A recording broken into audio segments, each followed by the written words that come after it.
Boa noite agora aos participantes hoje da roda, começando por Daniel Hittner, em Brasília. Daniel, muito obrigado. Temos nosso convidado, Sandro Teixeira Mota, professor de Ciências Militares da Escola de Comando e Estado-Maior do Exército. Sandro, muito obrigado novamente pela sua presença aqui na nossa roda. Lorival Santana, muito obrigado pela participação aqui. Vamos então ao noticiário que hoje se concentra inicialmente no âmbito ou no fronte diplomático, como vocês quiserem dizer. O dia foi quente, quentíssimo, são as manchetes no mundo inteiro. Numa sessão ali na ONU em que os nervos estavam para lá da flor da pele, estavam explodindo. Os Estados Unidos recuaram da iniciativa de apresentar uma proposta de resolução ainda hoje. Confira.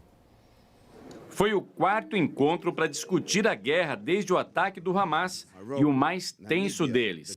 Ao citar o ataque terrorista do grupo islâmico, o secretário-geral da ONU criticou a ocupação israelense. No party to an armed conflict is above international humanitarian law. It is important to also recognize the attacks by Hamas did not happen in a vacuum. The Palestinian people have been subjected to 56 years of suffocating occupation. A declaração revoltou o embaixador de Israel na ONU, que defendeu a renúncia do secretário-geral. Mr. Secretary-General, the UN was established to prevent atrocities, to prevent such atrocities like the barbaric atrocities that Hamas committed. But the UN is failing. The UN is failing, and you, Mr. Secretary-General, have lost all morality and impartiality. And I think that the Secretary-General must resign. As declarações de Guterres também levaram o chanceler de Israel, Eli Cohen, a cancelar uma reunião que teria com o secretário-geral da ONU ainda nesta terça-feira. Os Estados Unidos cobraram dos países uma condenação explícita ao ataque do Hamas e deram um recado ao Irã para não se envolver no conflito. The United States does not seek conflict with Iran. We do not want this war to widen. But if Iran or its proxies attack U.S. personnel anywhere, make no mistake, we will defend our people, we will defend our security swiftly and decisively. Do not open another front against Israel in this conflict. Do not attack Israel's partners. Outro apoio a Israel veio do presidente da França, que visitou o país nesta terça-feira. Emmanuel Macron se juntou aos líderes mundiais que pedem prioridade na libertação dos reféns e que o conflito não se amplie. Cette lutte, nous devons aussi la conduire en veillant à éviter l'embrasement de toute la région.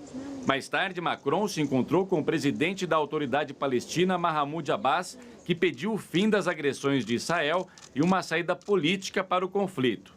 A CNN apurou que os Estados Unidos, Israel, o Catar e o Egito estão envolvidos numa negociação em andamento com o Hamas para a liberação de um número expressivo de reféns após a soltura de 4 mulheres desde sexta-feira. Um dos entraves é que o grupo islâmico, segundo fontes, pede como parte do acordo a liberação de combustível para a faixa de Gaza. Israel é totalmente contra, com medo do uso para bombardeios. Foguetes continuam sendo lançados pelo Hamas em direção a Israel. As forças de defesa israelenses divulgaram, inclusive, fotos aéreas que mostrariam tanques de combustíveis em Gaza e que pertenceriam ao Hamas. Foi uma resposta também aos alertas da ONU sobre a falta de combustível de geradores que poderia paralisar os hospitais no território palestino. A crise humanitária em Gaza se aprofunda sem a possibilidade dos palestinos deixarem o enclave em meio aos ataques de Israel, que a cada dia se intensificam. A última noite foi a mais mortal em Gaza. 700 pessoas morreram durante os bombardeios. Ao Sandro e ao Lorival, pega um pouquinho de paciência. O Daniel Hittner tem uma atualização das tratativas lá na ONU, vistas essas tratativas pela diplomacia brasileira. E, Sandro, aproveitando, eu pronunciei errado o seu nome ao apresentá-lo ao nosso público. Peço desculpas. Seu nome correto é Sandro Teixeira Moita. Perdão. Daniel, vamos à atualização. Atualização, boa noite a todos. A atualização vai na seguinte linha. Os Estados Unidos devem forçar, pedir, insistir com a votação amanhã da nova resolução tratando do conflito Israel-Hamas. Acredita-se na diplomacia brasileira que os Estados Unidos tenham grande confiança em reunir os apoios necessários para aprovar essa resolução, do contrário não estariam insistindo. Porém, a Rússia já deixou absolutamente claro nos bastidores que vetará essa resolução, exercerá seu poder de veto. Por outro lado, a informação agora é de que a Rússia vai apresentar uma outra resolução depois dos Estados Unidos, muito na linha daquela que o Brasil já havia apresentado na semana passada, seguindo quase que textualmente aquele texto do Brasil. Por que disso, então? Porque fica um jogo de mico, né? Quem ficar com o último mico perde.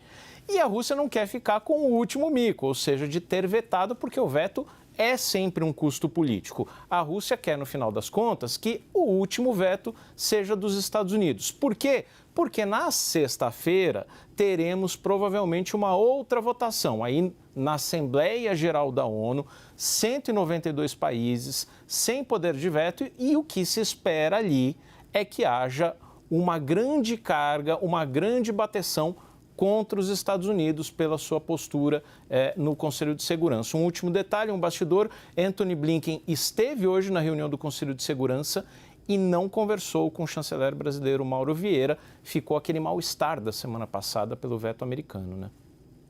Sandro, agora sim, vamos tentar, na medida do possível, do que a gente tem diante de nós, estabelecer uma ligação entre os fatos constatados, essas reuniões, as tentativas de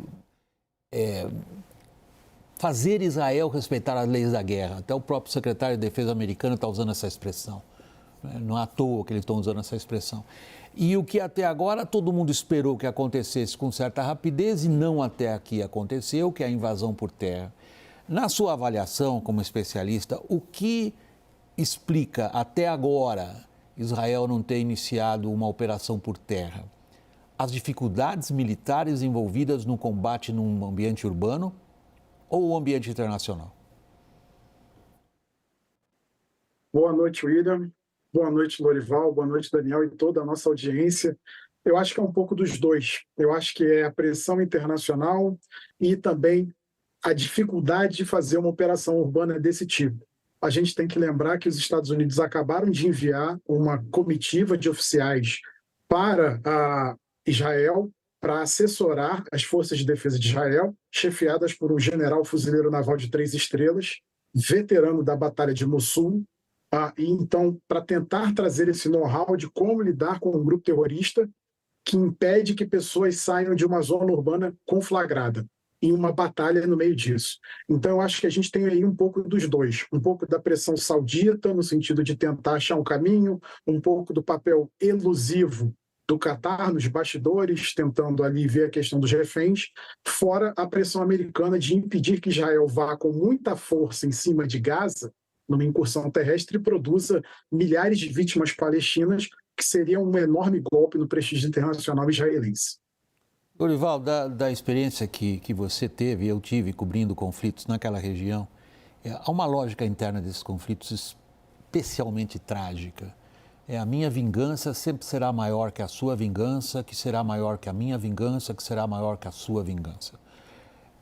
Eu, da minha experiência, não detectei até aqui nada que permitisse eu poder afirmar às pessoas que nos acompanham que isso foi quebrado.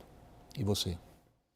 Não, sem dúvida. Essa é a lógica que se confirma, né? E no caso específico do terrorismo, ele tem uma capacidade de manter a iniciativa consigo mesmo, né, William? É isso que a gente está se desfilando perante os nossos olhos, né? Essa tomada dos reféns faz com que o Hamas, sob o bombardeio mais intenso já executado na faixa de Gaza e provavelmente o bombardeio mais intenso que Israel já executou até hoje,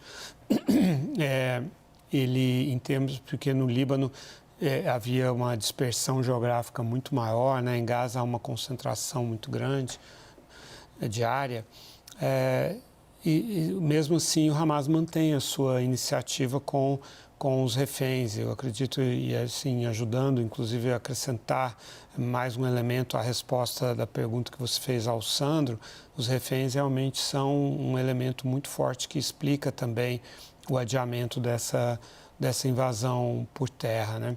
Então, com os reféns ali e a eventual possível macabra filmagem, né, de execução desses reféns conforme as forças israelenses se aproximem dos túneis, se aproximem dos cativeiros, o drama vai se desenrolar e a vingança do Hamas continuará, para responder a sua pergunta, né, ela se estenderá pelo tempo, por um tempo que não sabemos quanto tempo será, lembrando que a Batalha de Mossul durou 9 meses, né?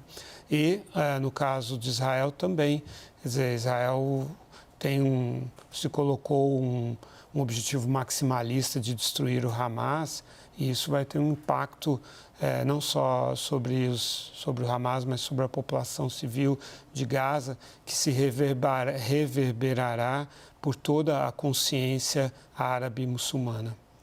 Daniel, a gente vê a diplomacia brasileira empenhada numa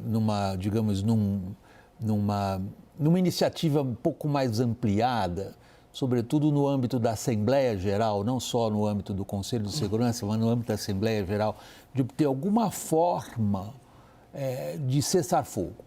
O cessar-fogo é encarado por Israel e especialmente pelos Estados Unidos como algo vantajoso do ponto de vista dos terroristas do Hamas. Da mesma maneira, nós estamos numa espiral particularmente trágica e pérfida, porque o combustível que serve para os hospitais, do ponto de vista de Israel, é o combustível que permite à força que ela enfrenta lá, do Hamas, também continuar lutando.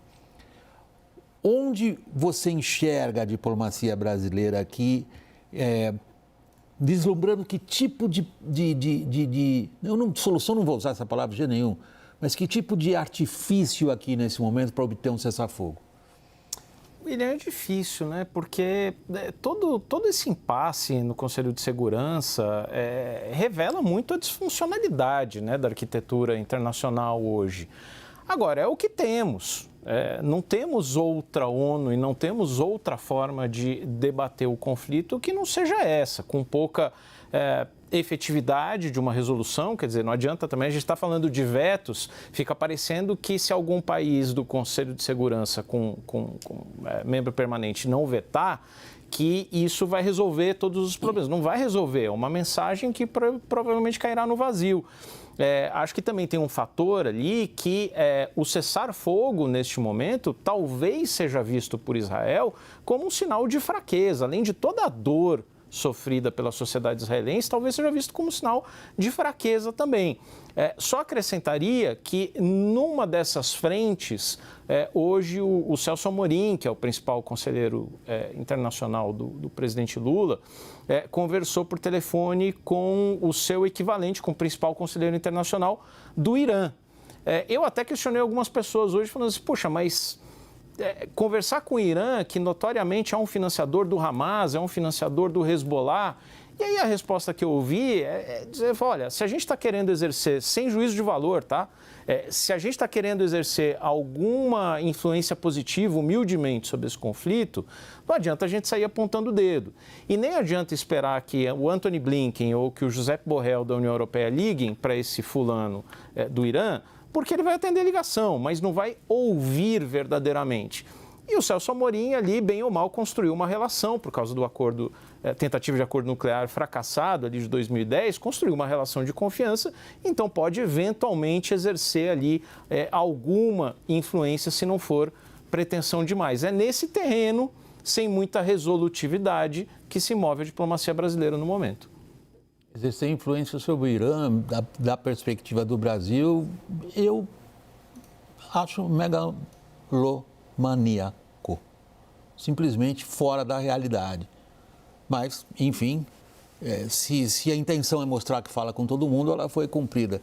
Sandra, eu queria fechar um pouquinho de novo na questão da qual nós estamos diante dela agora. É uma operação, uma incursão por terra. Todos nós que, enfim, estudamos guerra, sabemos que é imprevisível, que ela pode produzir a partir daí resultados políticos completamente contrários aos que inicialmente se achava que resultariam de uma operação militar. Então, a minha pergunta a você, que leciona isso numa academia importante como a do Estado-Maior do Exército Brasileiro, você percebe degradação até aqui na capacidade de combate do Hamas? E, inversamente, gostaria que você falasse de Israel também. Você percebe, pelo lado israelense, uma dificuldade de montar uma operação militar, como os americanos estão insinuando que está acontecendo? Bom, William, é uma ótima pergunta, porque a gente tem que pensar a guerra sempre associada a essa questão política, né? E planejar uma operação não é algo fácil. O velho prussiano já dizia que para entrar em uma guerra tem de se saber o que se quer dela e o que dela pode se tirar e não avaliar o que ela não é.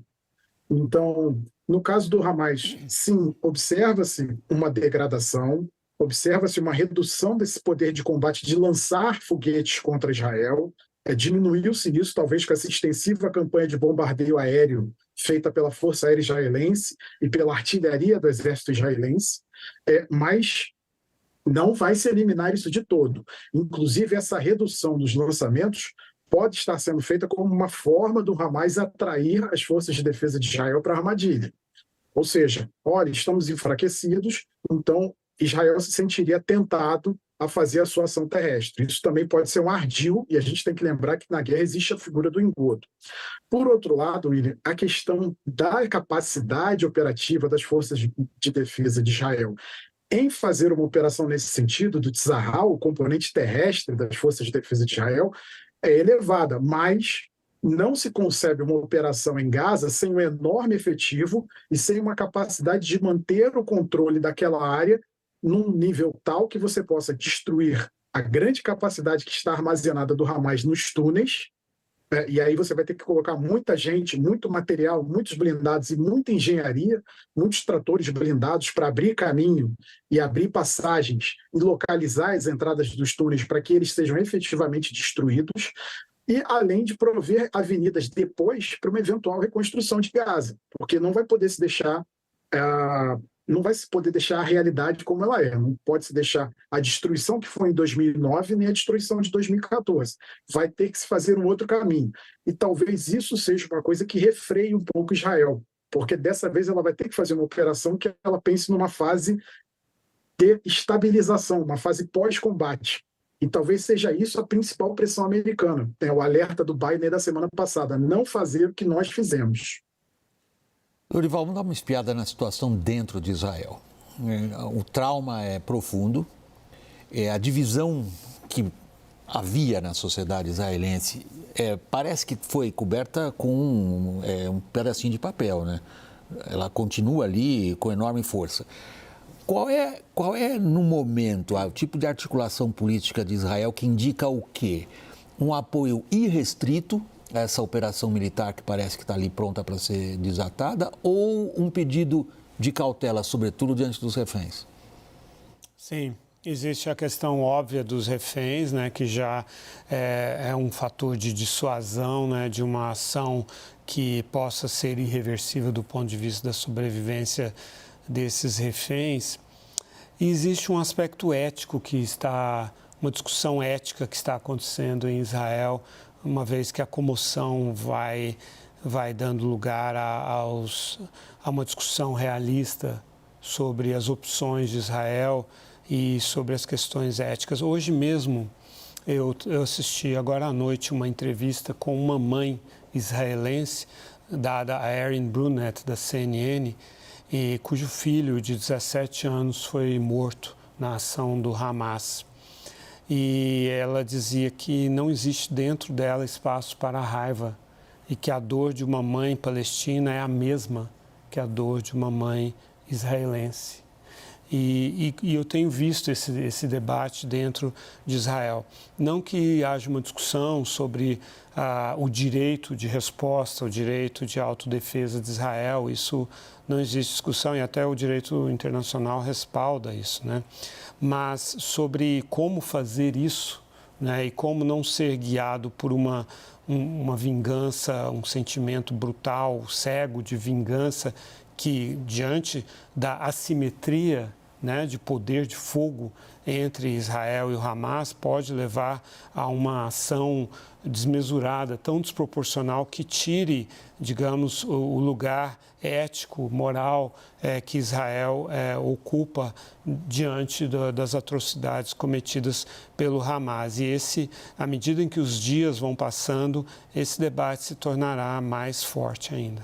Daniel, me pediu a palavra, Daniel. Rápida observação, esse depoimento citado pelo Lorival, da mãe de um israelense morto, me lembrou muito a frase célebre de Golda Meir: eu não odeio vocês por terem matado as minhas crianças, odeio vocês por me fazerem matar as suas crianças.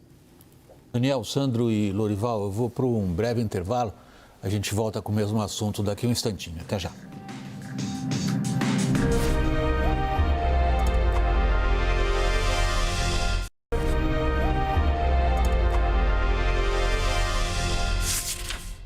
Voltando no intervalo, a gente continua com o assunto que vínhamos tratando no primeiro segmento do programa, que é o conflito em Gaza. Sandro, nós vimos a advertência muito séria, num tom muito grave, do secretário de Estado americano, Tony Blinken, dirigido ao Irã, dizendo: não pensem em de alguma forma, ampliar o conflito.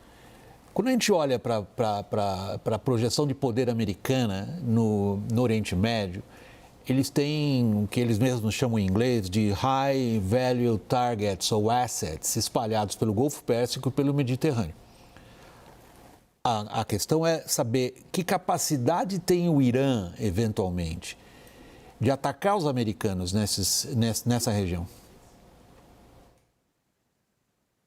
William, o Irã tem uma extensa rede de proxies, de movimentos que ele apoia, que ele arma, que ele equipa e que ele treina. Você tem os Houthis no Iêmen, você tem as milícias xiitas no Iraque, você tem as próprias forças iranianas, especialmente da Guarda Revolucionária, que estão na Síria apoiando o governo de Bashar al-Assad na guerra civil, e você tem o Hezbollah, fora o Hamas. Então, todas essas forças podem ser utilizadas. A gente teve a notícia na sexta-feira de que mísseis foram lançados pelos Houthis pelo Mar Vermelho contra Israel e foram abatidos por um navio americano. E que agora os americanos estão enviando material antiaéreo para o Oriente Médio, para a defesa de suas bases e até de Israel, né? Plataformas extremamente sofisticadas, né? Principalmente o TAAD, né? O Terminal High Altitude Air Defense. Então, todas essas plataformas demonstram que o Irã conseguiu, apesar de um poderio militar muito menor que o americano, incomodar os Estados Unidos, e a própria declaração do Blinken já é, de certa maneira, uma pequena vitória para o Irã, no sentido de que o Irã pode se mostrar para toda essa região como um ator que é capaz de enfrentar os Estados Unidos, pelo menos no plano retórico. E aí, todas essas capacidades colocadas servem para atacar bases americanas, algumas bases que foram atacadas no Iraque, algumas bases que foram atacadas na Arábia Saudita, com o pessoal militar americano. Então, o Irã tem toda essa extensa rede de capacidades, fora alguns agentes que eles podem mobilizar para ataques em outras áreas do globo. E por aí vai, valendo-se de técnicas terroristas. Lorival, só os americanos têm o que eles chamam de hardware ali na região. China, não. China é a potência desafiadora da até aqui única superpotência do planeta. O que a China está fazendo? Para a China, esse é uma situação muito favorável, né, geopoliticamente, para a China e para a Rússia. Aliás, a China vai presidir o Conselho de Segurança no mês de novembro. E por que é tão favorável? Porque a situação toda expõe os Estados Unidos a desafios muito grandes, né? O presidente Joe Biden fez da política externa da prioridade tentar mostrar que a democracia tem uma superioridade moral e uma eficácia econômica e até militar maior do que as autocracias. E, no entanto, esses ataques do Israel à faixa de Gaza, e incluindo a explosão no hospital, que a CNN chegou à conclusão de que não foi um míssil de Israel, mas sim um foguete disparado da faixa de Gaza. Essa informação não chega ao mundo árabe e muçulmano, não chega à China, não chega à Rússia. Eu acho que mesmo que chegar não vai mudar nada. De qualquer forma, assim, a situação toda é uma oportunidade para a China e a Rússia argumentarem que não existe essa superioridade moral das democracias. Mas não só isso, quer dizer, a China está arbitrando uma aproximação entre Irã e Arábia Saudita. Isso interessa a grupos como Hamas, porque amplia o leque de opções, né, de apoio político, financeiro para esses grupos, e também quebra ou procura dificultar aquela estratégia que os Estados Unidos paralelamente estavam conduzindo de fazer a normalização de relações entre a Arábia Saudita e Israel. Esse ataque do Hamas adiou indefinidamente aquele processo e reforçou o outro processo. Você vê que a Arábia Saudita e Irã estão com a mesma posição e, aliás, o Mohammed bin Salman conversou com o Ebrahim Raisi ontem, o presidente do Irã. Então, isso é um fato muito raro de acontecer. O príncipe herdeiro da Arábia Saudita e conversar com o presidente do Irã, são dois rivais, linha dura. O presidente do Irã é muito linha dura.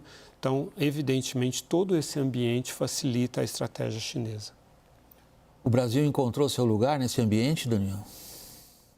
O Brasil faz uma avaliação, não estou dizendo que partilho dessa visão necessariamente, mas a visão do Brasil, do governo brasileiro, é de que conseguiu demonstrar ao longo deste mês de outubro, na presidência do Conselho de Segurança da ONU, principalmente, que tem justificativas para pleitear ali um lugar como membro permanente, quer dizer, conseguiu falar com todo mundo, conseguiu costurar minimamente alguns projetos de resolução, teve apoio,